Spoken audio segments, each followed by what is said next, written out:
Welcome back to food master. இது நம்ம வந்து நிறைய அன்பாக்சிங் பண்ணிருக்கோம் ஸ்வீட்ஸ் அண்ட் ஸ்நாக்ஸ்லாம். ஆனால் இது வந்து கொஞ்சம் டிஃப்ரெண்ட்டான ஸ்நாக்ஸ் தான். ஏன்னா இந்த ஸ்வீட் நம்ம எங்கே வாங்கிக்கோனா லக்னோவில் தான் வாங்கிக்கோம். வாங்க அன்பாக்ஸ் பண்ணலாம். பேக்கிங்கே சூப்பர்பாக இருக்குது, உங்களுக்கு பார்த்தா தெரியும். ஸோ நல்லா நைஸாக நீட்டாக பேக் பண்ணி நம்மளுக்கு கொடுத்துருக்காங்க. இது எங்கே நாங்கள் வாங்கினோன்னா நீல்காந்த்லேருந்து வாங்கிக்கோம். ஸோ இது வந்து ஹேண்ட்மேட் ஸ்வீட்ஸ் தான் இது. ஸோ நம்ம வாங்குறது வந்து மீவா பைட். ஸோ இது சாக்லேட் மாதிரி இருக்கும், ஆனால் சாக்லேட் இல்லை.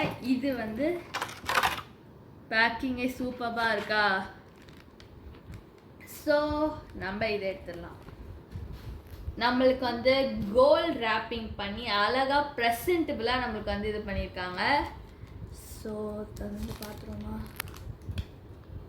ஓ, சில்வர் ஃபாயில்லாம் போட்டு நல்லா ப்ரெசன்டபுளாக இருக்குது.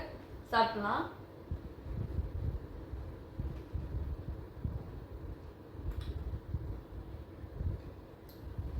வாயில் அப்படியே மெல்ட் ஆகுது.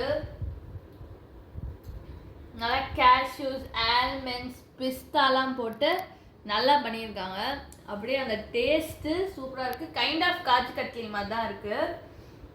நீங்களும் ட்ரை பண்ணால் மறக்காமல் இவங்க கிட்ட இருந்து நீங்களும் ட்ரை பண்ணி பாருங்கள். மறக்காமல் லைக் பண்ணுங்கள், ஷேர் பண்ணுங்கள், சப்ஸ்கிரைப் பண்ணுங்கள். பாய்.